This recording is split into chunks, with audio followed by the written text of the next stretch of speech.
Good morning everyone. ఈరోజు మనం discuss చేయబోయే topic national parties and state parties. వాటిని తెలుగులో మనం ఏమంటాము? జాతీయ పార్టీలు ఆర్ అండ్ ప్రాంతీయ పార్టీలు. ఇవి ఫ్రీక్వెంట్గా వింటూనే ఉన్నాం.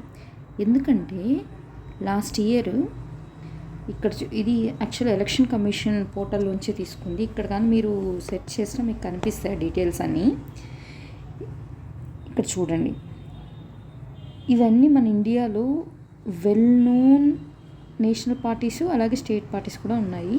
స్టేట్ పార్టీస్ లిస్ట్ చాలా ఉంటుంది, బట్ నేషనల్ పార్టీస్ చెప్తున్నాను అనమాట. ఇక్కడ చూసారా 7 పొలిటికల్ పార్టీస్ అని రాస్తున్నారు, అవునా? బట్ ఇక్కడ 6 ఉన్నాయి. ఇది 14 టైంలో, ఇది 19 తర్వాత ఎలక్షన్స్ టైంలో. అంటే దీన్ని బట్టి ఏమర్థమైంది? ఏ నేషనల్ పార్టీస్ కూడా ఒకసారి నేను నేషనల్ పార్టీ అయ్యానని చెప్పి జీవితాంతం నేను నేషనల్ పార్టీ అవుతాను అలాగే ఉంటుందంటే ఏం ఉండదు. అది ఎవరి మీద డిపెండ్ అయి ఉంటుంది? అప్పుడు జరిగిన ఎలక్షన్స్ మీద డిపెండ్ అయి ఉంటుంది. ఎలక్షన్స్లో వాటి పార్టీల పర్ఫార్మెన్స్ని బట్టి డిపెండ్ అయి ఉంటుంది. ఇక్కడ చూస్తే స్టేట్ పార్టీగా బీఆర్ఎస్ని లాస్ట్ ఇయర్ ఎన్నికల సంఘం గుర్తింపు ఇచ్చిందని రద్దు చేసిందని చెప్పారు. అంటే ఎలక్షన్ కమిషను ఒకసారి ఒకదానికి ఒక అర్హత ఇస్తే, అది స్టేట్ పార్టీగా అయినా నేషనల్ పార్టీగా అయినా కూడా దాన్ని రద్దు చేసే అవకాశం ఉంటుంది. ఏసీ తనంత తాను చేస్తుంది కాదు, ఎలక్షన్స్లో ఆయా పార్టీల పర్ఫార్మెన్స్ని బట్టి ఈ ప్రొసీజర్ అనేది ఉంటుంది. ఓకే ఈరోజు మనము స్టేట్ పార్టీస్ అంటే ఏంటి, నేషనల్ పార్టీస్ అంటే ఏంటో చూద్దాం. ఈ స్టేట్ నేషనల్ పార్టీస్ చూసే ముందు ఒక విషయం తెలియాలి. ఏంటంటే అసలు మనకి యూజ్ ఏంటి? స్టేట్ అయితే ఏంటి, నేషనల్ ఏంటి అయితే మాకేంటి అన్నట్టుగా స్టేట్ ఏంటి నేషనల్ ఏంటి అనుకోవచ్చు. స్టేట్కి నేషనల్ కన్నప్పుడు నేను ఇక్కడ కొన్ని డిఫరెన్సెస్, ఇది నేను క్రోమ్ నుంచే తీసుకున్నాను. చూడండి, మీకు ఇంకొంచెం క్లారిటీగా కూడా ఉంటుందని చెప్పి ఇది పెట్టాను. ఏముంటుంది, స్టేట్ పార్టీస్ ఏమవుతాయి, ఆ ఉన్న రీజియన్కి కన్ఫైన్ అవుతాయి. ఇప్పుడు టీడీపీ ఉంది, టీడీపీ కానీ జనసేన కానీ వైసీపీ, ఇవన్నీ స్టేట్ పార్టీస్ అంటే రీజనల్ లెవెల్లోనే ఉన్నాయి. బట్ నేషనల్ లెవెల్లో బీజేపీ కానీ కాంగ్రెస్ కానీ అంతా ఓల్ కంట్రీ మొత్తం అవి ఏమంటారు పార్టిసిపేట్ చేస్తున్నాయి కదా. అది కూడా ఒకే సింబల్ మీద. ఇక్కడ మెయిన్ అడ్వాంటేజ్ ఏముంటుందంటే సింబల్స్. ఇవేంటంటే ఇదే సింబల్ని ఇప్పుడు బీజేపీ తన లోటస్ ఫ్లవర్ని తీసుకుందంటే ఆ లోటస్ ఫ్లవర్తోనే అన్ని దగ్గర పార్టిసిపేట్ చేయొచ్చు. అదే కాంగ్రెస్ దాని చేయి సింబల్ కదా, అదే సింబల్ అంటే ఆ సింబల్తోనే చేస్తుంది. కానీ ఈ కొన్ని పార్టీస్కి ఆ సింబల్ అనేది ఫిక్స్డ్ కాదనమాట, అవి చేంజ్ అయిపోతూ ఉంటాయి. అవి ఎక్కడ మారుతుంటాయో చూద్దాం ఫస్ట్. నెక్స్ట్ అలాగే ఏంటంటే ఈ స్టేట్ పార్టీస్ కానీ నేషనల్ పార్టీస్ కానీ ఇంకో దగ్గర ఎక్కడ అడ్వాంటేజ్ ఉంటుందంటే ఎలక్షన్ రిఫార్మ్స్, ఆ రిఫార్మ్స్ వచ్చేటప్పుడు కూడా ఈసీ వీళ్ళని కన్సల్ట్ చేస్తుంది అనమాట. ఎందుకంటే వీళ్ళకంటూ ఒక సపరేట్ రికగ్నిషన్ ఇస్తున్నారు కదా. అలాగే వీళ్ళకి అడ్వర్టైజ్మెంట్స్ అప్పుడు కానీ, ఆల్ ఇండియా రేడియోస్ అప్పుడు కానీ ఇంకా కొన్ని బెనిఫిట్స్ అనేవి ఇస్తూ ఉంటుంది. ఇప్పుడు మనం ఈ వీడియో చేసే మెయిన్ ఏమంటారు ఫ్యాక్టర్ ఏంటంటే వీటి ఇంపార్టెన్స్ చెప్పడం కాదు, అసలు వీటిని ఎలా డివైడ్ చేశారు అని చెప్పడం ఈ వీడియో థీమ్ అనమాట. Okay, before going to that video మనం ఒక విషయం అయితే క్లారిటీగా ఉండాలి. ఏంటంటే ఒక పార్టీ ఏర్పడింది అనుకోండి. ఇప్పుడు సపోజ్ మనం 2024 డిసెంబర్లో ఉన్నాం. 2024 డిసెంబర్లో ఉంటే కొన్ని డేస్ ముందు ఏం చేశారు, తమిళనాడులో యాక్టర్ విజయ్ ఉన్నారు కదా, ఆయన న్యూ పార్టీ ఫామ్ చేస్తున్నాను అని చెప్పారు, అవునా? ఇప్పుడు ఫామ్ చేస్తున్నాను అని చెప్పేసి మీరు కామ్గా ఉండేసి డైరెక్ట్గా ఎలక్షన్స్ టైంలో వచ్చి ఎలక్షన్స్లో పార్టిసిపేట్ చేస్తామా? పోయి పబ్లిక్కి వెళ్ళి ఓట్లు అడుగుతారా? ఏ సింబల్ మీద మీరు అడుగుతారు? ఫస్ట్ మీకు ఏ అర్హత ఉందని చెప్పి ఎలక్షన్ కమిషను ఈ ఈవీఎంలో మీకు ప్లేస్ ఇవ్వాలి? ఓకేనా? టెక్నికల్ ఇష్యూస్ ఉన్నాయి కదా ఇక్కడంతా. ఓకే, ఇలాంటప్పుడు ఏం చేయాలి అంటే ఫస్ట్ ఏం జరుగుతుందంటే మన దాంట్లో ఒక పార్టీ పెట్టారా అనుకోండి, ఎవరైనా పార్టీ పెట్టినప్పుడు ఏమవుతుంది అంటే వీళ్ళు ఈసీని, ఎలక్షన్ కమిషన్ ఆఫ్ ఇండియాని, ఏంటి election commission of India building పేరు నిర్వాచన సదన్, మీరు ఎప్పుడైనా న్యూస్లో చూస్తుంటే ఫస్ట్ అదే బిల్డింగ్ని చూపిస్తారు. సుప్రీంకోర్టు అన్నప్పుడు ముందు పక్క ఇలా ఒక మదరు బేబీని ఎత్తుకున్నట్టు ఉంటుంది, కోర్టు స్టెప్స్ దిగుతూ లాయర్స్ అట్లా అట్లా ఒకదానికి ఒకటి సింబాలిజము చూపిస్తారన్నమాట న్యూస్లో. సరే, ఈసీఏనే అప్రోచ్ అవుతుంది. అప్రోచ్ అయిన తర్వాత ఓకే వీళ్ళు అఫిడవిట్లు ఇస్తారు, దాన్ని సపోర్ట్ చేస్తూ వాళ్ళ దగ్గర నుంచి ఒక ఏమంటారు క్యాబినెట్ సెక్రటరీ, వాళ్ళ పార్టీకి సెక్రటరీస్ ఉంటారు కదా, వాళ్ళ దగ్గర సైన్ ఎలక్టోరల్ ఇవన్నీ ఇప్పుడు కాదు మాట్లాడేది. ఇక్కడికి వెళ్ళిన తర్వాత ఏంటి అంటే ఎలక్షన్స్ జరిగింది అనుకుందాం. ఇప్పుడు ఏమైంది అంటే ఎలక్షన్ కమిషన్ ఆఫ్ ఇండియా దగ్గరికి వెళ్ళినప్పుడు ఎలక్షన్ కమిషన్ ఆఫ్ ఇండియా ఏం చేస్తుంది అంటే ఫస్ట్ వీటన్నిటినీ రిజిస్ట్రేషన్ చేస్తుంది. సో రిజిస్టర్ చేస్తుంది. ఇవన్నీ ఏంటి రిజిస్టర్డ్ పార్టీస్ ఇవి, ఓకేనా. ఈ రిజిస్టర్డ్ పార్టీస్ అన్నీ ఎలక్షన్స్లో పార్టిసిపేట్ చేశాక ఏమవుతుందంటే వీటిని రిజిస్టర్డ్ వాటిని అన్రికగ్నైజ్డ్, చూస్తున్నారా, రిజిస్టర్డ్ వేరు రికగ్నైజ్డ్ వేరు. అన్రికగ్నైజ్డ్ రికగ్నైజ్డ్ అనింది, ఇక్కడ రికగ్నైజ్డ్ అనింది, చూసారా ఈ వర్డ్. Okay, recognise. వీటిని మళ్ళీ రికగ్నైజ్ చేసిన, కానీ ఎలా రికగ్నైజ్ చేసా, 2 విధాలుగా రికగ్నైజ్ చేసా. ఎలా అంటే ఒకటి స్టేట్ పార్టీగా రికగ్నైజ్ చేశాను. సెకండ్ థింగ్ ఇంకొకటి నేషనల్ పార్టీగా రికగ్నైజ్ చేశాం. ఓకే, క్లారిటీ, నేషనల్ పార్టీగా రికగ్నైజ్ చేశాం. ఈ విధంగా రికగ్నైజేషన్స్ అనేవి క్లాసిఫికేషన్ జరిగింది. ఈ 2 గుర్తుండాలి. ఇప్పుడు మనము ఏం చేస్తామంటే స్టేట్ పార్టీ అయితే ఏం కావాలి, నేషనల్ పార్టీ అయితే ఏ కండిషన్స్ ఉండాలి, ఏం నేను పర్ఫామ్ చేస్తే ఈ హోదా ఇస్తారు అన్నది మనం తెలుసుకోవాలి. ఓకే, కండిషన్స్ చూసే ముందు ఇంకొక క్లారిటీ ఉండాలి. ఇప్పుడు ఒక కంట్రీయే తీసుకుందాం, కంట్రీ కానీ ఒక స్టేట్ కానీ ఏదైనా అనుకోండి. ఇక్కడ టోటల్ అంటే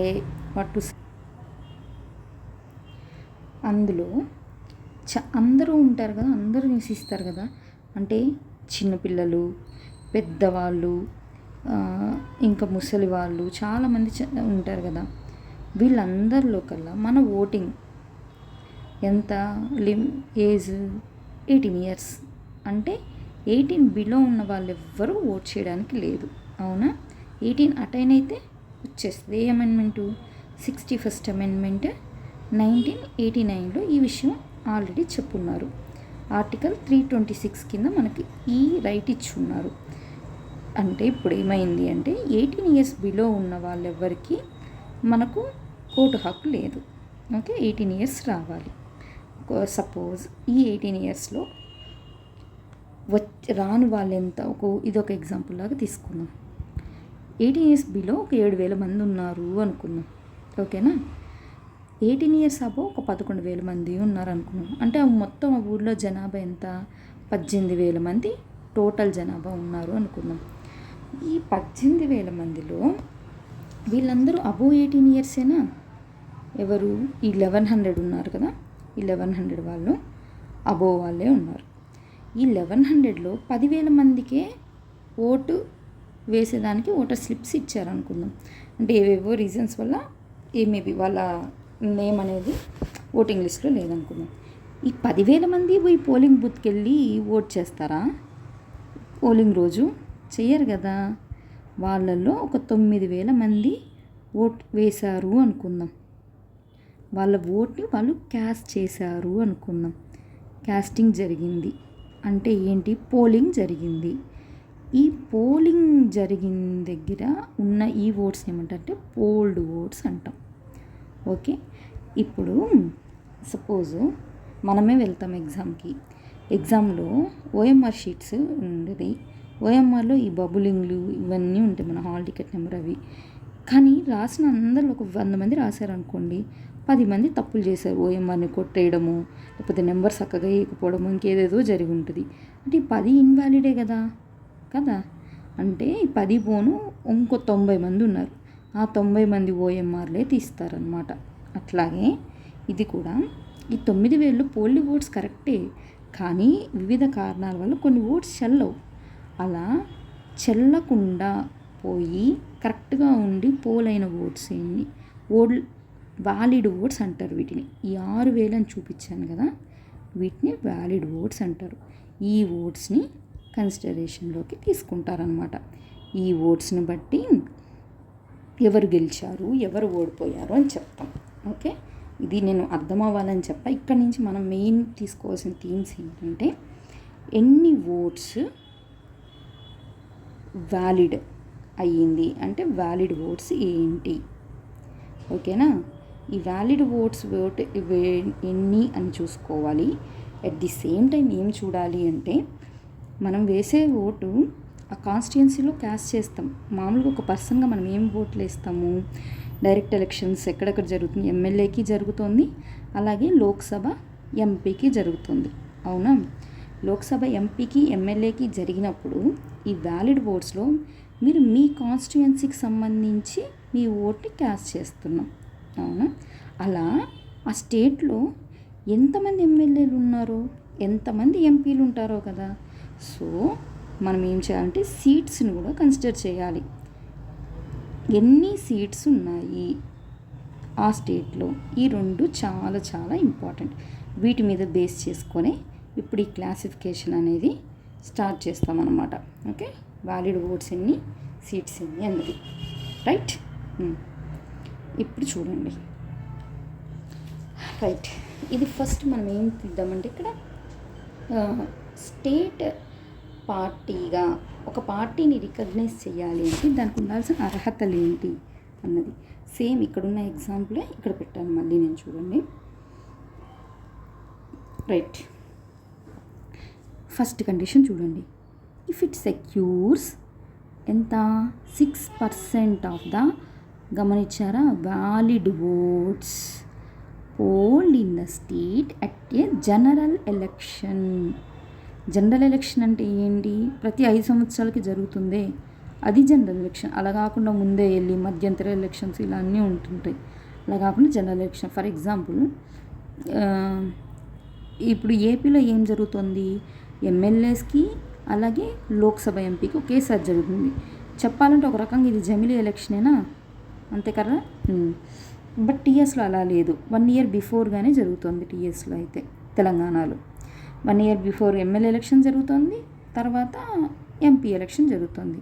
అంటే మీకు ఇక్కడ అర్థం కావాల్సింది ఏంటి అంటే, ఎమ్మెల్యే ఎలక్షన్స్ మనకు డిఫరెంట్గా ఉన్నప్పటికీ ఎంపీ ఎలక్షన్స్ అనేవి అన్ని రాష్ట్రాలకి దేశమంతా ఒకే టైంలో జరుగుతుంది. అఫ్కోర్స్ ఒక 10 days 14 days అట్లా డిఫరెంట్ షెడ్యూల్ని బట్టి ఉండొచ్చు. కానీ అక్కడ ఎందుకు అది, ఆ లోక్సభ ఎన్నోది, ఆ లోక్సభను మీరు ఎన్నుకుంటున్నారు. ఇంతకుముందు 19 అప్పుడు ఎన్నో లోక్సభ, 17th లోక్సభనా. ఇప్పుడు ఎన్నో లోక్సభ, 2024 నుంచి 18th Lok Sabha.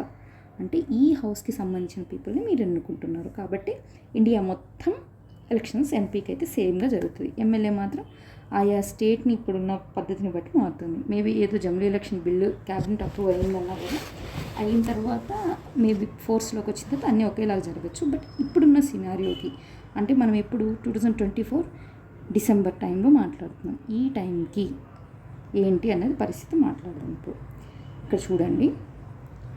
If it secures 6% of the valid votes polled in the state at a general election to the legislative assembly. దేనికంటున్నారు, legislative assembly of the state concern.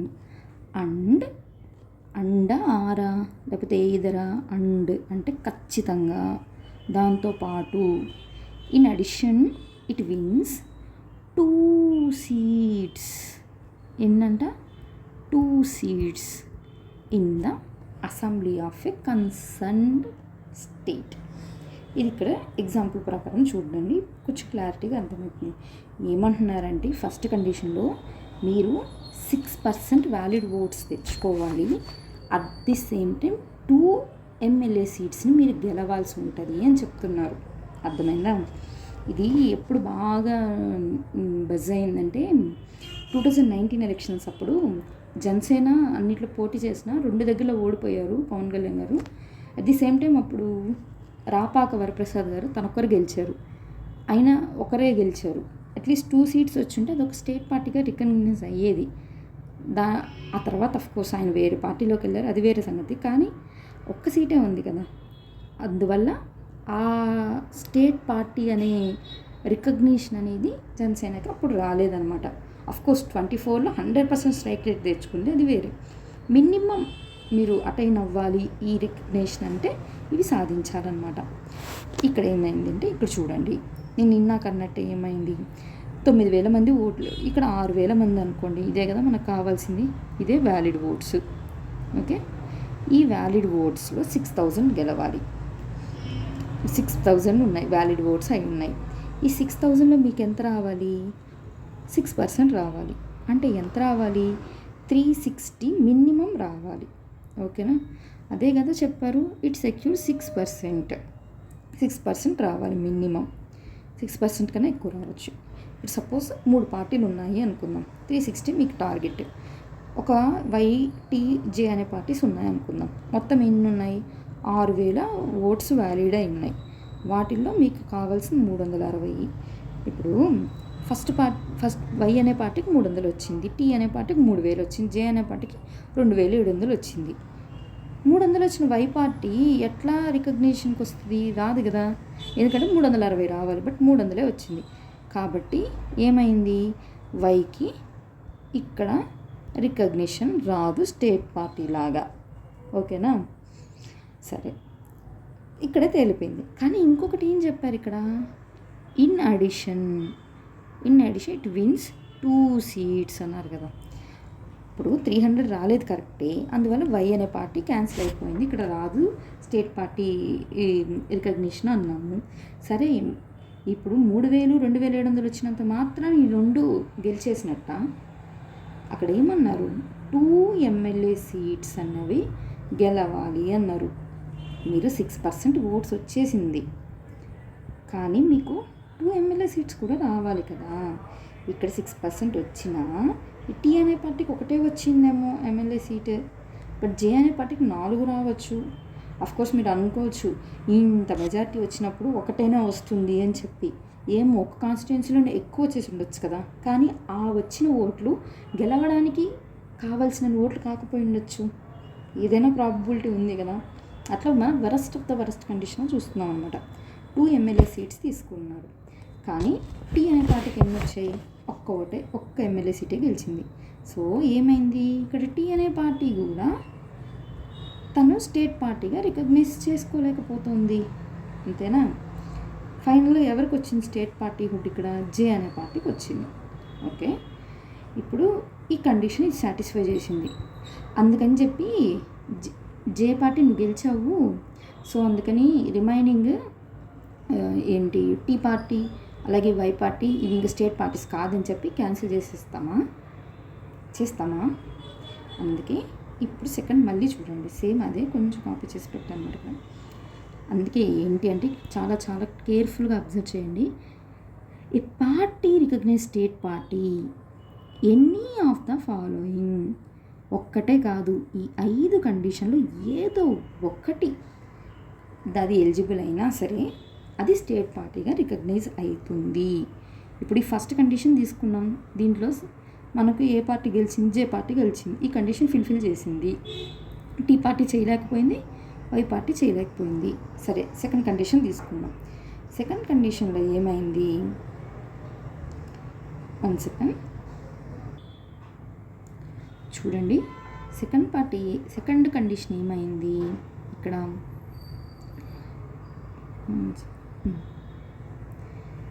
If it secures 6% of the valid votes polled in the state at general election to the Lok Sabha, అంటే ఒక MP seats గురించి మాట్లాడుతుంది. First ఎవరి గురించి మాట్లాడింది? MLA seats. MLA అయితే బాబు నువ్వు 6%, 2 MLAలు గెలవండి అన్నారు.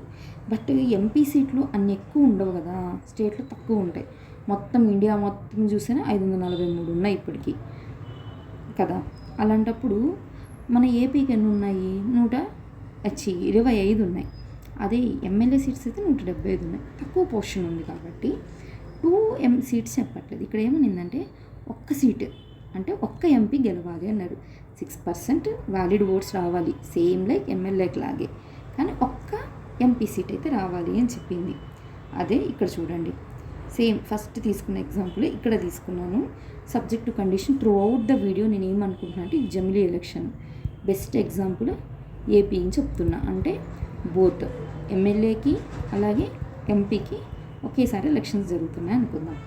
అందుకని సేమ్ ఇక్కడ ఇక్కడే పేస్ చేశాను. ఇక్కడ ఎవరు గెలిచారు? ఫస్ట్ కండిషన్ వల్ల జే గెలిచింది. ఓకే, ఇప్పుడు చూద్దాం ఈ కండిషన్లో ఏమైంది అని చెప్పి. ఇలాగే జరిగింది అంటున్నారు, కరెక్టే. ఇప్పుడు ఒకవేళ ఈ వై అనే పార్టీ ఎమ్మెల్యేకి వచ్చిన విధంగానే ఎంపీకి రావాలని లేదు కదా. కొంతమంది ఏం చేస్తారు, వాళ్ళకి వై అనే పార్టీ ఎమ్మెల్యే దగ్గర నచ్చకపోవచ్చు, కానీ ఎంపీ దగ్గర వై అనే పార్టీ నచ్చచ్చు, కాబట్టి దానికి ఓట్స్ వేస్తారు కదా. కాబట్టి ఎమ్మెల్యేకి ఎన్నైతే ఓట్స్ వస్తాయో ఒక పార్టీకి అన్ని ఓట్స్ ఎంపీకి రావాలని లేదు, అది వాళ్ళ ఛాయిస్ ఉంటుంది అనమాట. ఇది జమిలీ ఎలక్షన్స్ కాబట్టి రెండు ఒకేసారి వేస్తారు వాళ్ళు. అలా ఇప్పుడు ఒకవేళ ఈ వై అనే పార్టీకి 380 సీట్లు వచ్చాయనుకుందాం, 380 ఓట్స్ పోల్ అయ్యాయి అనుకుందాం. కానీ మీకు ఎన్ని రావాలి? 360 రావాలి మినిమం. ఎందుకు? పోలైన ఓట్స్ 6000 ఓట్స్ పోలైంది. మినిమం మీకు ఎన్ని రావాలి? 360 రావాలి. కానీ మీకు ఎన్ని వచ్చాయి? 380 వచ్చాయి. అవునా? అంటే ఏంటి, మీకు కావాల్సిన దానికన్నా ఎక్కువే వచ్చింది కదా. మోర్ ఓవర్ ఏమైందంటే వీళ్ళకి 2 ఎంపీ సీట్లు గెలిచారనమాట ఇక్కడ. ఓకే, అదేంటి అంత తక్కువతో గెలిచారా అనుకోవచ్చు. ఏమో ఆ కాన్స్టిట్యుయెన్సీలో ఆ లిమిట్కే వాళ్ళు గెలిచి ఉండొచ్చు కూడా. అన్నీ ఒకే ఈక్వల్గా ఉండదు కదా. ఒకటి ఎక్కువ హ్యూజ్ పాపులేషన్ని రిప్రజెంట్ చేసే టెరిటోరియల్ కాన్స్టిట్యున్సీ అవ్వచ్చు, కొన్ని తక్కువది కూడా ఉండొచ్చు, అట్లా అనమాట. మొత్తానికి ఏమైంది, ఇక్కడ 2 గెలిచింది. సో ఈ కండిషన్ వల్ల ఎవరు గెలిచారు? వై అనే పార్టీకి ఈ కండిషన్ని సాటిస్ఫై చేసింది. అంటే ఇండైరెక్ట్గా ఏం చెప్తున్నారు, మీరు ఫస్ట్ కండిషన్ వల్ల ఎవరు? జే అనే పార్టీ సాటిస్ఫై చేసింది, కానీ సెకండ్ కండిషన్లో వై అనే పార్టీ కూడా సాటిస్ఫై చేసింది దీన్ని. ఓకేనా? సరే, వెరీ గుడ్. ఇప్పటిదాకా మీరు ఏం మాట్లాడారు? ఓట్స్ గురించి మాట్లాడారు, వ్యాలిడ్ ఓట్స్ గురించి. ఇప్పుడు థర్డ్ కండిషన్ చూద్దాం. థర్డ్ కండిషన్ ఏంది? If it wins 3% of the seats. Observe చేయాలి, సీట్స్ గురించి మాట్లాడుతున్నారు. 3% ఓట్స్ అనుకోండి, బల్కీగా ఉంటాయి కాబట్టి ఎక్కువ నెంబర్ కనిపిస్తుంది, సీట్స్ కొంచెమే ఉంటాయి కాబట్టి 3% చెప్తున్నారు. In the legislative assembly at the general election to the legislative assembly of the state concerned or 3 seats in the assembly. అర్థమైందా? 3 seats ఇన్ ద అసెంబ్లీ అంటే ఈ కండిషన్ ఎవరి గురించి మాట్లాడుతుంది? ఎమ్మెల్యే ఎలక్షన్స్ గురించి మాట్లాడుతుంది. ఏమంటుంది? 3% సీట్స్ మీరు అసెంబ్లీలో తెచ్చుకోవాల్సింది. అలాగే ఇంకో కండిషన్ కూడా ఇక్కడ యాడ్ చేశారు. ఇప్పుడు ఒకవేళ అంతమంది లేకపోయి ఉండొచ్చు కదా, అందువల్ల 3 seats అయినా గెలవండి అన్నారు. ఎందుకు ఇలాంటి కండిషన్ పెట్టంటే, ఇక్కడ కూడా ఏపీని ఎగ్జాంపుల్ తీసుకున్నాం. పెద్ద అసెంబ్లీ కదా, సో 175 ఉన్నాయి. అంటే 3% అంటే మనకి ఎంత రావాలి? మీరు 5 తీసేసండి, 5 మినిమం అయితే 5 రావాలి. అప్పుడు అది 3%ని సాటిస్ఫై చేసినట్టు అవుతుంది. కానీ గోవా లాంటి చిన్న స్టేట్స్ ఉంటాయి కదా, వాటికి సపోజ్ గోవా, సిక్కిం ఇవన్నీ చిన్న స్టేట్స్ కదా, సో 40 ఉన్నాయనుకుందాం. 3కి 100 అంటే ప్రతి 100 మందిలో 3 మీ పార్టీ తరపున గెలిచి ఉండాలి. అది వాళ్ళ రిప్రజెంటేషన్ చెప్పడం. ఇలా చూస్తే ఎంత అవుతుంది? ఇంటూ 40 1.2 అంటే ఒక్కరా? అదేం లెక్క అవుతుంది? అది మరీ ఏమంటారు, మరి ఒక్కరు గెలిచినంత మాత్రం స్టేట్ పార్టీ ఎట్లా అవుతుంది? అందుకని ఏమనంటే ఇలాంటి వాటికి ఈ ప్రపోర్షన్ అనేది చెల్లుబాటు అవ్వదు. 3% ఇలా. వీళ్ళకి ఏంటంటే మినిమం 3 seats మీరు గెలవాల్సి ఉంటుంది అని చెప్పారనమాట. ఇలా థర్డ్ కండిషన్ వైండప్ చేద్దాం. అర్థమైంది కదా? ఫస్ట్కి అయితే ఏమన్నారు? 6% రావాలి, అలాగే 2 ఎమ్మెల్యేస్ గెలవాలి అని చెప్పారు. ఎమ్మెల్యేస్ గురించి మాట్లాడింది ఇక్కడ కూడా. థర్డ్ కండిషన్ కూడా ఎమ్మెల్యేసే మాట్లాడింది. ఏం మాట్లాడింది? 3% సీట్స్ గురించి మాట్లాడింది. ఓకేనా? సీట్స్, అలాగే మీకు అది పాసిబుల్ కాకపోతే 3 ఎమ్మెల్యేస్ అయినా గెలవండి అని చెప్పింది. ఓకే, ఇప్పుడు ఫోర్త్ కండిషన్ చూద్దాం. రైట్? ఓకే, ఫోర్త్ కండిషన్ ఏం చెప్పారు? ఒకే కలర్ అవుతుందని ఫోర్త్ కండిషన్ చూద్దాం. ఇక్కడ ఫోర్త్ ఏంటి? If it wins 1 seat in the Lok Sabha for every 25 seats. అందరికి ఒకటే అని చెప్పట్లేదు వీళ్ళు. ఏమని చెప్తున్నారు? 25 seatsకి ఒక్కటైనా లోక్సభ ఉండాలి. Or any fraction thereof allotted to the state at a general election to the Lok Sabha from the state concern. అంటే దీని ఎక్కడి నుంచి గురించి మాట్లాడుతుంది? ఎంపీ ఎలక్షన్స్ గురించి మాట్లాడుతుంది. ఇది ఎంపీ ఎలక్షన్స్ అయినప్పుడు ఏంటంటే మీరు 25 seats గాను ఒక్క సీటు మీరు గెలిచి ఉండాలి. ఓకేనా? ఒక్క సీటు. ఎందుకు ఇది మినిమంగా ఒక నెంబర్ని మినిమంగా తీసుకున్నారు? ఎందుకంటే ఇంతకన్నా ఎక్కువ ఉంటాయి. ఇప్పుడు అలా అన్నిటినీ కలిపి యూపీకి ఇంకా ఎక్కువ ఉన్నాయి. ఇప్పుడు దాని బెంచ్ మార్క్ లాగా తీసుకోలేరు కదా. ఏదైతే లీస్ట్ ఉంటుందో దాన్ని బెంచ్ మార్క్ లాగా తీసుకొని ఆ ప్రపోర్షనేట్లో మీరు సీట్స్ని సాధించాలి అని చెప్తున్నారు. ఇక్కడ విషయం ఏం మాట్లాడుతున్నారు? సీట్స్ గురించి మాట్లాడుతున్నారు. 1ని అబ్జర్వ్ చేస్తే క్లాస్ 1 ఇక్కడ ఉన్న పాయింట్ ప్రకారం 1 ఏం చెప్తుంది? ఓట్స్ గురించి మాట్లాడింది, ఎమ్మెల్యేస్ గురించే మాట్లాడింది. అలాగే 3 ఏం మాట్లాడింది? సీట్స్ గురించి మాట్లాడింది. ఎవరి సీట్స్? ఎమ్మెల్యే సీట్సే మాట్లాడింది. 2 ఏం మాట్లాడింది? ఓట్సే. ఓట్స్ అంటే వ్యాలిడ్ ఓట్స్ ఇక్కడ మళ్ళీ రాయట్లేదు అనుకో. ఓట్స్ గురించి మాట్లాడింది. ఎవరి ఓట్స్? ఎంపీ ఓట్స్ గురించి మాట్లాడింది. అలాగే 4th సీట్స్ గురించి మాట్లాడింది. ఎవరి సీట్స్? ఎంపీ సీట్ల గురించి మాట్లాడింది. క్లారిటీ ఉంది కదా. ఇప్పుడు ఓట్లు మాట్లాడారు, సీట్లు మాట్లాడారు, ఇంకేంటండి ప్రాబ్లము అనుకోవచ్చు. ఇక్కడ సరిగ్గా అనిపించట్లేదేమో, స్పెల్లింగ్ రాదనుకోండి. సీట్స్. ఇప్పుడు 5th తర్వాత ఇప్పుడు 1947 తర్వాత మనకి ఇండిపెండెన్స్ వచ్చిన వెంటనే మనం ఎలక్షన్స్ పెట్టుకొని 1952లో గవర్నమెంట్ ఫామ్ చేసుకొని ప్రజాప్రభుత్వంలో మనం ఎలక్షన్స్ పెట్టుకొని ఏమంటారు, మనం అంటూ సెల్ఫ్గా రూల్ చేసుకోవడం స్టార్ట్ చేసాం. కరెక్టే. అప్పుడు ప్రాబ్లం అవ్వలేదు. ఎందుకంటే ఆ టెంపో కూడా అలాగే మెయింటైన్ అయింది. ఐఎన్సీ అనేది ఇండిపెండెన్స్ అప్పటి నుంచే ఉంది. ఆ ఫెయిత్ కానీ ప్రజల్లో ఆ నమ్మకం కానీ ఇలా ఉన్నాయి. బట్ రీజనల్ పార్టీస్ ఎమర్జ్ అయింది 1967. ఆ టైం ఇందిరాగాంధీ గారి టైం తర్వాత నుంచి ఏమైంది? సెంటర్ దగ్గర నుంచి అపోజిషన్స్ రావడం, అపోజిషన్ పార్టీస్ రైజ్ అవ్వడం, రీజనల్ పార్టీస్ రైజ్ అవ్వడం, ఇలా అన్నీ జరుగుతూ ఉంది. అప్పటికైతే కోయిలేషన్ రాలేదు. 1991లో కోయిలేషన్ వచ్చింది, కానీ ముందు కోయిలేషన్ లేదు. బట్ మద్దతు తీసుకునేవాళ్ళు అనమాట ఏదో ఒక పార్టీ దగ్గర, అట్లా చేసేవాళ్ళు. ఇప్పుడు అలాంటప్పుడు ఇలా ఇన్ని నెంబర్ ఆఫ్ సీట్స్ ఓట్స్ ఇలా గెలవడం కష్టమైంది. ఇప్పుడు ఏం చేశారు అంటే, ఇట్లా కాదు, పని చేద్దాం, వ్యాలిడ్ ఓట్స్ తెచ్చుకోవడం ఈజీనే ఉంది కొంచెం కంపేర్ చేస్తే సీట్స్ గెలవడం కన్నా. ఎందుకంటే మీకు ఓట్స్ అనేవి అన్ని దగ్గర నుంచి మీకు పడచ్చు, అన్ని కాన్స్టిట్యున్సీలు కలిపి. కానీ సీట్స్ గెలవలేము. ఎందుకు గెలవలేము? మన ఇండియా ఏం ఫాలో అవుతుంది? సింగిల్ ట్రాన్స్ఫరబుల్ ఓటే. కానీ ఇక్కడ ప్రపోర్షనల్ సిస్టమ్ని ఫాలో అవుతున్నామా? లేదు కదా. మనం ఏంటి, మెజారిటీ రూల్ని ఫాలో అవుతున్నాం. అంటే ఎక్స్ వై అనే ఇద్దరు పార్టిసిపేట్ చేస్తే ఎక్స్కి ఒక 100 ఓట్లు వస్తే వైకి 99 వచ్చినా సరే ఎక్సే గెలిచాడని చెప్తాం. అవునా? అట్లా అన్నమాట. అందువల్ల ఇట్లా సీట్లు కాదు, మనం ఏం చేస్తాం, ఓట్స్ని చూద్దాము అని చెప్పారు. అట్లా ఏం చేశారంటే ఈ అమెండ్మెంట్ని తీసుకొచ్చారు. ఈ కండిషన్ని 2011లో యాడ్ చేశారు. ఇక్కడ చెప్తున్నారు కదా. ఏమన్నారంటే ఇక్కడ వచ్చేసి, if it secures 8% of the total valid votes polled in the state at general election to the Lok Sabha MP from the state or to the legislative assembly MLA. అంటే ఎంపీ గురించి మాట్లాడారు, ఇక్కడ ఎమ్మెల్యే గురించి మాట్లాడారు. మీరు ఏమన్నా కానివ్వండి, ఎంపీ ఎలక్షన్ అయినా అవ్వచ్చు, ఎమ్మెల్యే ఎలక్షన్ అయినా అవ్వచ్చు.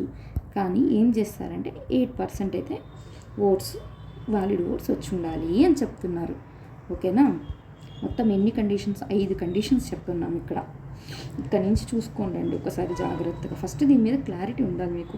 వ్యాలిడ్ ఓట్స్ అంటే ఏంటి, సీట్స్ అంటే ఏంటి అని చెప్పి. దాన్ని బట్టి ఇది పెద్ద డిఫికల్ట్గా అయితే ఉండదు.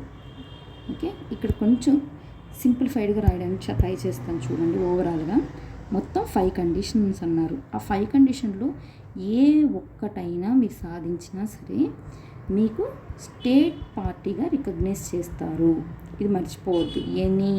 అన్నీ కాదు, అన్నీనా కాదు, ఏదైనా సరే.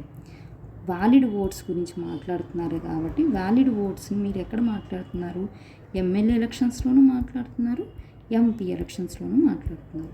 ఎమ్మెల్యే ఎలక్షన్స్ అంటే ఏమంటున్నారు? లాస్ట్ కండిషన్ ఏముంది? 8% రావాలి మినిమం అని చెప్పారు. 8% చెప్పారు. మళ్ళీ వ్యాలిడ్ ఓట్స్ గురించి అలాగే సీట్స్ గురించి మాట్లాడారు. ఏం చెప్తున్నారు? 6% వ్యాలిడ్ ఓట్స్ రావాలి, 2 సీట్లు గెలవాలి అన్నారు. తర్వాత ఏమంటున్నారు? అదే ఎంపీ సీట్ అయితే 6% ఒక ఎంపీ సీట్ గెలవాలి అని చెప్తున్నారు. కంప్లీట్ సీట్ల గురించి మాట్లాడితే ఏమైంది? అట్లా కూడా కాదు, ఒక పని చేద్దాం. 3% సీట్స్, అలా లేదంటే ఒకవేళ చిన్నవైతే 3 సీట్స్ గెలవాలి. 3% సీట్స్కి 3 సీట్కి డిఫరెన్స్ ఉంది. ఎగ్జాంపుల్ నేను ఆల్రెడీ చెప్తున్నాను, ఒకసారి చూడండి. ఇలా అయినా చేయాలి. అలా కాకపోతే మీరు ప్రతి 25 ఎంపీ సీట్లకి ఒక్క ఎంపీ సీట్ విన్ అవ్వాలి. అంటే 1/25 ప్రపోర్షన్ ఉండాలి అని చెప్పారు. ఓకేనా? సింపులే కదా. ఇప్పుడు చూడండి, మీకు అదే ఇక్కడ కూడా ఎక్స్ప్లెయిన్ చేసింది. ఇది ఏ కండిషను? అక్కడ కండిషన్లో 5 గురించి మాట్లాడింది. ఇది ఫస్ట్ కండిషన్ మాట్లాడింది. ఇది సెకండ్ కండిషన్ గురించి మాట్లాడింది. అవునా? ఇది థర్డ్ కండిషన్ గురించి మాట్లాడింది. ఇది ఫోర్త్ కండిషన్ గురించి మాట్లాడింది. అంతే, సింపుల్ అయిపోయింది. ఇదిగోండి, బైహార్ట్ చేయాల్సిన అవసరం ఏముంది? ఇక్కడ ఏం లేదు కదా. అట్లా అనమాట. నెక్స్ట్ ఇప్పుడు నేషనల్ పార్టీ చూద్దాం. ఈ నేషనల్ పార్టీ ఏమైందంటే ఫస్ట్ కండిషన్ చూద్దాం. నేషనల్ పార్టీలకు వచ్చేసరికి నేషనల్ పార్టీకి ఫస్ట్ కండిషన్ వచ్చేసరికి ఏమైంది అంటే, లాస్ట్ నుంచి చెప్తాను. ఇక్కడ ఏమన్నా థర్డ్ చూడండి, it recognised as a state party. ఇప్పుడు బాగా మనం చెప్పాము 5 కండిషన్లు. ఆ 5 కండిషన్స్ ఫుల్ఫిల్ చేయాల్సిపోయినా any of the 5 conditions fulfil చేసిన పార్టీకి మనం స్టేట్ పార్టీ ఇస్తామన్నాము. అలా స్టేట్ పార్టీగా ఎన్ని రాష్ట్రాల్లో ఉండాలంట? 4 రాష్ట్రాల్లో అది స్టేట్ పార్టీస్గా రికగ్నైజ్ అవ్వాలి. అది వీళ్ళు ఇక్కడ చెప్తున్నారు. సపోజ్ ఆప్ తీసుకోండి, ఆమ్ ఆద్మీ పార్టీ అటు హర్యానా ఎలక్షన్స్లోనూ, గోవా ఎలక్షన్స్లోనూ, ఢిల్లీ ఎలక్షన్స్లోనూ, ఆ తర్వాత నెక్స్ట్ యూపీ ఎలక్షన్స్ అనమాట, అక్కడ పోటీ చేసి కూడా స్టేట్ పార్టీ అని కూడా డిక్లేర్ చేసుకుంది. అవునా? ఒకసారి ఇవి న్యూస్లో రెగ్యులర్గా వస్తూ ఉంటాయి కదా, అప్పుడు చూడండి కొంచెం క్లారిటీ వస్తుంది.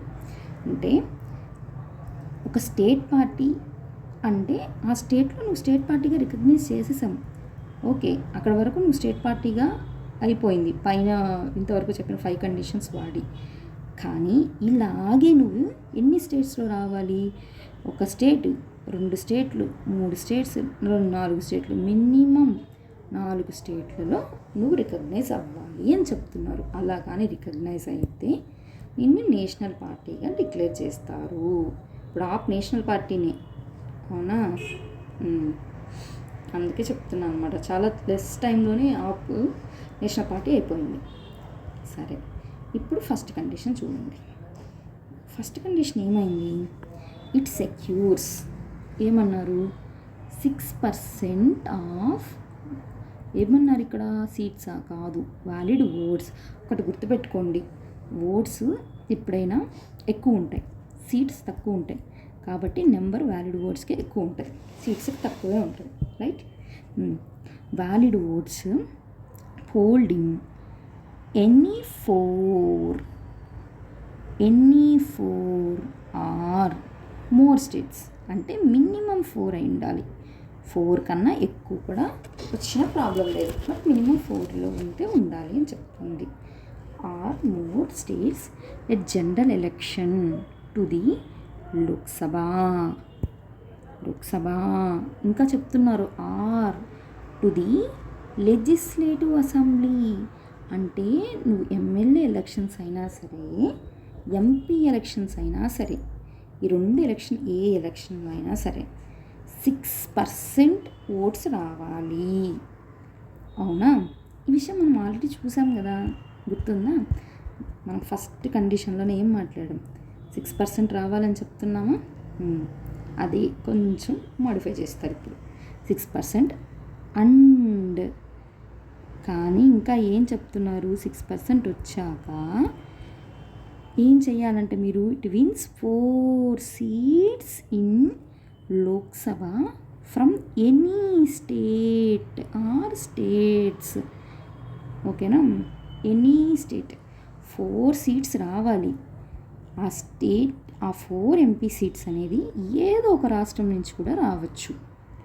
ఏదో ఒక రాష్ట్రం అంటే ఇండైరెక్ట్గా ఏం చెప్తున్నారు, ఈ 6% సీట్స్ మీరు ఏవైతే గెలుస్తారో ఓట్లు, ఆ 6% ఓట్స్ అనేవి 4 రాష్ట్రాల నుంచి ఉండాలి. ఆ 4 రాష్ట్రాలలో ఏదో ఒక రాష్ట్రం నుంచి అయినా సరే 4 ఎంపీలు ఉండాలి. ప్రతి రాష్ట్రం నుంచి 4 ఉన్నా ఇబ్బంది లేదు. ఓకేనా? ఆ 4 కలిపి కూడా 4 ఉన్నా ఇబ్బంది లేదు. 4 అయితే ఉండాలి. ఈవెన్ ఒక్క స్టేట్ నుంచి ఉన్నా సరే నేను ఒప్పుకుంటా అని చెప్తున్నారు.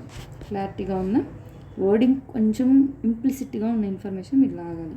ఇప్పుడు సపోజ్ ఇది చూడండి, ఇది ఎంపీ ఎలక్షన్ జరిగింది అనుకుందాం. ఇవి ఏ అనే స్టేట్, బి అనే స్టేట్ ఉన్నాయి అనుకుందాం. పార్టీస్ అలాగే పెట్టాను. టోటల్ వ్యాలిడ్ ఓట్స్ ఇవన్నమాట. ఈ వ్యాలిడ్ ఓట్స్లో మినిమం రావాల్సిన ఓట్స్ అని రాసాను ఇక్కడ. మినిమం ఇన్ని రావాలి. టోటల్ 6,000 ఓట్స్ అయింది. 4 రాష్ట్రాల నుంచి 60,000 అయింది. 4 రాష్ట్రాల నుంచి మినిమం అంటే 3,600 అయింది. వైటీ ఇన్ని పార్టీస్ ఉన్నాయి. వై అనే పార్టీకి ఏమైంది అంటే ఇక్కడ 300 ఓట్లే వచ్చాయి, కానీ రావాల్సింది 360 ఓట్లు. అర్థమైందా? 360 రావాలి, కానీ 300 వచ్చినాయి. బట్ లాస్ట్లో ఏమైంది, 3,600 వచ్చింది. అబ్జర్వ్ చేశారా? బట్ ఇక్కడ 3,600 వచ్చినాయి. టీ అనే పార్టీ ఉంది, 360 వచ్చింది. ఈ కండిషను ఫాలో చేసింది. 3,600 ఇది సరిపోయింది. కోర్స్ ఇక్కడ ఎక్కడైనా తగ్గుండొచ్చు, కానీ తగ్గలేదు, మొత్తం వచ్చిందనమాట. ఎన్ని ఇలస్ట్రేషన్స్ అయినా మీరు తీసుకోవచ్చండి, ప్రాబ్లం ఏం లేదు. కాకపోతే ఇక్కడ చెప్పే ఉద్దేశం ఏంటి అంటే, ఈ 6,000 ఓట్స్లో 360 రావాలి, కానీ ఈ పార్టీకి 300 వచ్చాయి. బట్ ఈ కండిషన్ ఫుల్ఫిల్ చేసింది. 60,000కు గాను 36,000 వచ్చింది. అయినప్పటికీ ఏ అనే స్టేట్లో వై అనే పార్టీ మినిమం ఓట్స్ని సెక్యూర్ చేయలేకపోయింది. కాబట్టి దీనికి నేషనల్ పార్టీ స్టేటస్ రాదు. అర్థమైందా? దీనికి రాదు. నెక్స్ట్, ఇది వచ్చినంత మాత్రాన సరిపోయిందా? కాదు కదా. ఏమన్నారు నెక్స్ట్, వైటీజే అనుకున్నాం. ఈ టీ అనే పార్టీ 4 ఎంపీ సీట్లను కూడా గెలవాలి. ఓకేనా? ఆ 4 ఎంపీ సీట్లు ఈవెన్ ఏ ఒక్క స్టేట్ నుంచి వచ్చినా సరే కరెక్టే. అలా కాకుండా ఏలో 2, బిలో 2, C0, D0 వచ్చినా సరే ఇది గెలిచినట్టే అవుతుంది. ఎందుకంటే ఈ కండిషన్ని ఫుల్ఫిల్ చేసింది. అదే చెప్తున్నారు ఇక్కడ, 6% valid votes in any 4 states రావాలి. అట్ ది సేమ్ టైం 4 సీట్స్ని గెలవాలి. ఏదో ఒక రాష్ట్రం నుంచి వస్తే చాలు, ఇది మాత్రం అని చెప్పారు.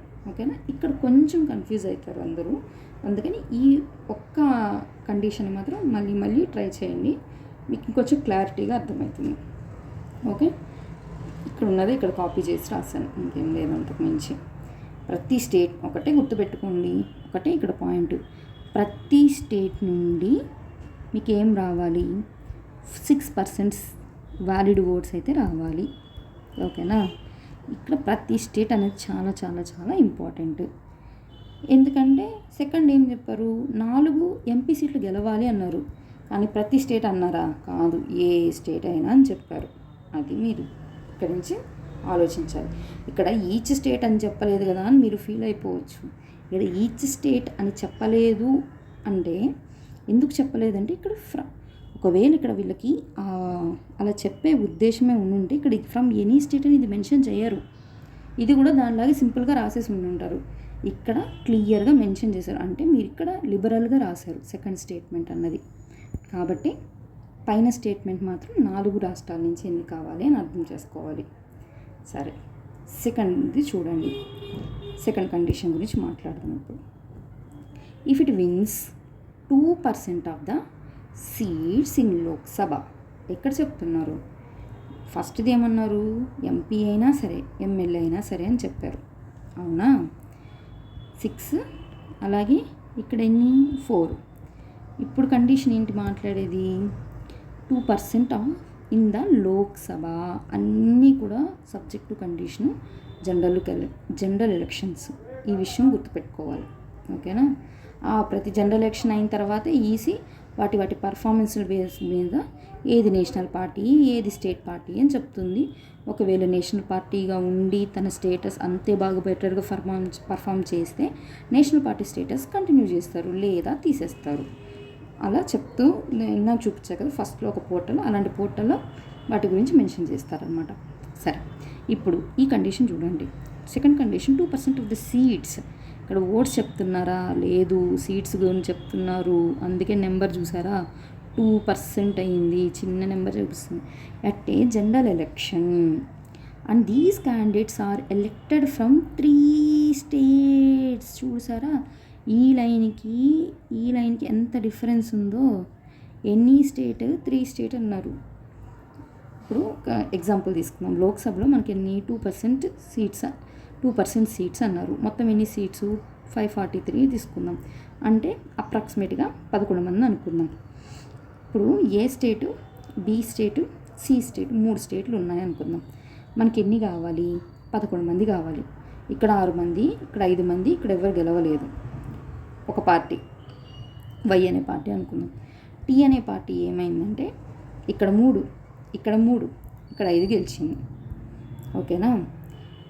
జే అనే పార్టీ ఇక్కడ 1, ఇక్కడ 4, ఇక్కడ 3, ఇక్కడేమో 2 గెలిచింది. ఓకేనా? ఇప్పుడు ఎన్ని అయ్యాయి, మొత్తం 11 అయింది. ఇది 11 అయింది, ఇది 9 అయింది. నీకు ఎన్ని రావాలి ఈ పార్టీ నుంచి, మొత్తం 11 కావాలి, కానీ నీకు ఎన్ని వచ్చాయి, 9. సో ఇక్కడ జే పార్టీ సాటిస్ఫై చేయలేదు కండిషన్. ఓకేనా? But Y party, T party చేసాయి. అబ్జర్వ్ చేయండి, ఇక్కడ 11 వచ్చింది. కానీ ఇక్కడ ఉన్న ఈ వై పార్టీ ఏం చేసిందంటే సి అనే స్టేట్ నుంచి ఒక్క సీటు కూడా గెలవలేకపోయింది. కానీ మీకేం చెప్పారు ఇక్కడ, ఫ్రమ్ 3 స్టేట్స్ అని క్లియర్గా మెన్షన్ చేస్తున్నారు. కాబట్టి మీరు 3 రాష్ట్రాల నుంచి రావాలి, కానీ మీరు 3 స్టేట్స్ నుంచి రావాలి, కానీ మీరు 3 స్టేట్స్ నుంచి తీసుకురాలేకపోయారు. ఇక్కడ 0 ఉన్నాయి. కాబట్టి వై అనే స్టేట్కి కూడా ఈవెన్ 11 అనే నెంబర్ని సాటిస్ఫై చేసినప్పటికీ, అది కావాల్సిన సీట్స్ వచ్చినప్పటికీ సి అనే స్టేట్లో రాలేదు. కాబట్టి వైకి కూడా ఇక్కడ రాదు. ఓకేనా? ఓన్లీ టీ ఒకటే ఈ కండిషన్ని సాటిస్ఫై చేయగలుగుతుంది. ఆల్రెడీ థర్డ్ కండిషన్ మాట్లాడేసాము. ఇట్లా 3 కండిషన్లు. ఇక్కడ కూడా నేషనల్ పార్టీ విషయంలో కూడా ఏమిటి అంటే అన్నీ కాదు, ఈ 3 కండిషన్లు ఫుల్ఫిల్ చేయాలని లేదు. ఏని, ఇది కూడా ఏని. బాగా అబ్జర్వ్ చేయండి, ఈ 3 ఏదో ఒక కండిషన్. ఓకేనా? క్లారిటీ అంటే ఇక్కడ మాట్లాడదాం. నేషనల్ స్టేట్ పార్టీ అయినా మీకు నేషనల్ పార్టీ అయినా కొన్ని క్రైటీరియాస్ ఫాలో అవ్వాలి అని ఉంది. మోర్ ఓవర్ ఇవన్నీ ఫిక్స్డా కాదు, ఇవి పర్ఫార్మెన్స్ బేస్ మీద చేంజ్ అవుతూ ఉంటాయి. ఆయా ఎలక్షన్స్లో ఉన్న పర్ఫార్మెన్స్ మీద. ఓకేనా. స్టేట్ పార్టీ అయితే ఏం చెప్పారు ఓవరాల్ ఇక్కడ ఒకసారి చెప్తాను చూడండి. స్టేట్ పార్టీ అయితే మీరు 5 మార్గాలు ఉన్నాయి మీకు ఒక స్టేట్ పార్టీగా రికగ్నైజ్ చేయించుకోవడానికి. నేషనల్ పార్టీగా 3 ఛాన్సెస్ ఉన్నాయి. ఈ 3 కండిషన్లు ఏదో ఒకటి ఎనీ ఫిల్ చేసినా మీరు నేషనల్ పార్టీ హోదా పొందుతారు. అలాగే స్టేట్ పార్టీ కూడా ఏదో ఒక కండిషన్ ఫుల్ఫిల్ చేసినా కూడా మీరు కూడా స్టేట్ పార్టీ హోదాని పొందగలుగుతారు అనమాట. ఎలా అంటే మొత్తం 5 కండిషన్లు అన్నారు కదా. ఆ 5 కండిషన్లు ఏంటంటే ఫస్ట్ ఓట్స్ గురించి మాట్లాడదాం. ఓట్స్ ఏమంటున్నారు మీరు, ఇది సపోజ్ ఇది ఎమ్మెల్యే ఎలక్షన్స్ అనుకుందాం, ఇదేంటి ఎంపీ ఎలక్షన్స్ అనుకుందాం. ఓకేనా. ఇక్కడ రాద్దాం ఎమ్మెల్యే ఎలక్షన్స్ ఎంపీ ఎలక్షన్స్ గురించి మాట్లాడదాం. అది మీరు క్లియర్గా చూసుకోవాలి. మళ్ళీ సబ్జెక్టు కండిషన్ ఏంటి ఇక్కడ, అన్ని జనరల్ ఎలక్షన్స్, ఇది కూడా గుర్తుపెట్టుకోవాలి. అన్ని దాంట్లో ఇదే ఇచ్చున్నారు. ఓట్స్ ఏం చెప్పారు, 8%. ఓట్స్ అంటే వ్యాలిడ్ ఓట్స్. 8% ఎమ్మెల్యే అయినా ఉండాలి, 8% ఎంపీ అయినా సరే, 2 కలిపి కాదు, ఏదో ఒకటి ఎయిదర్ అదైనా అవ్వచ్చు. లేదా వ్యాలిడ్ ఓట్స్ ప్లస్ సీట్స్ గురించి మాట్లాడేటప్పుడు ఏమవుతుంది అంటే ఇక్కడ వచ్చేసి మీరేం చేయాలి, 3%. ఓకేనా. 3% ఇక్కడ ఏమైంది, 6% ఎమ్మెల్యే ఓట్స్, అలాగే 2 ఎమ్మెల్యే సీట్స్ గెలవాలి. అదే ఎంపీ అయితే 6% వ్యాలిడ్ ఓట్స్, 1 ఎంపీ సీట్ అయినా గెలవాలి. ఓకేనా. ఓన్లీ సీట్స్ గురించి మాట్లాడే పని అయితే 3% ఆఫ్ ద సీట్స్ అయినా కానీ ఆర్ 3 సీట్స్ అయినా గెలవాలి. ఓకేనా. అదే ఎంపీ అయితే 1/25 పోర్షన్లో ఫ్రాక్షన్లో గెలవాలి. అంతేనా, సింపుల్, క్లారిటీ. ఇప్పుడు నేషనల్ పార్టీ చూద్దాం. ఓకే, నేషనల్ పార్టీ అయితే ఏమైంది, ఇది కూడా ఎమ్మెల్యే ఎలక్షన్ అలాగే ఎంపీ ఎలక్షన్ కింద తీసుకుందాం. ఎమ్మెల్యే ఎలక్షన్ ఎంపీ ఎలక్షన్ అయితే వ్యాలిడ్ ఓట్స్ ఎన్ని రావాలి అని చెప్పారు, 6% వ్యాలిడ్ ఓట్స్ అయినా రావాలి ఎమ్మెల్యేగా, కానీ 4 ఎంపీ గెలవాలి. ఓకే.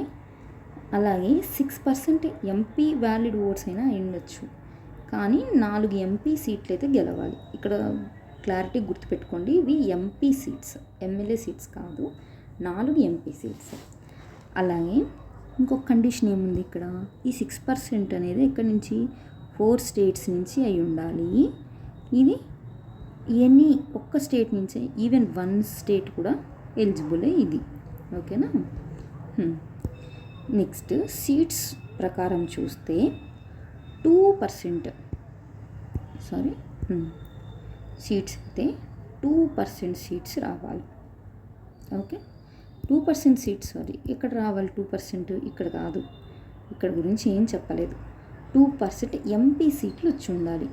ఆ 2% ఎంపీ సీట్లు కూడా ఎక్కడి నుంచి వచ్చి ఉండాలి, 3 స్టేట్స్ నుంచి వచ్చి ఉండాలి. ఓకేనా. నేషనల్ పార్టీలో వ్యాలిడ్ ఓట్స్ గురించి ఏమైనా మాట్లాడారా, లేదు. ఓకే, ఇక్కడ ఏం మాట్లాడింది ఈ 2 కండిషన్ల గురించే మాట్లాడింది.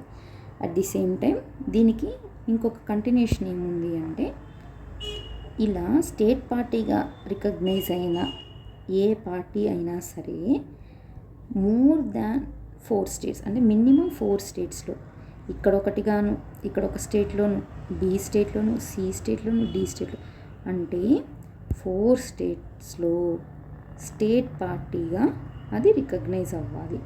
అప్పుడు దీన్ని నేషనల్ పార్టీ కింద కన్సిడర్ చేస్తాము అని చెప్పారు. ఓకే, ఇది స్టేట్ పార్టీకి సంబంధించింది, ఇది నేషనల్ పార్టీకి సంబంధించింది. ఓకే, క్లారిటీ అంతా అయిపోయిన తర్వాత ఒకసారి లాస్ట్ ఫిగర్ అయినా చూడండి, కొంచెం క్లియర్గా అనిపిస్తుంది కాన్సెప్ట్. Okay, bye.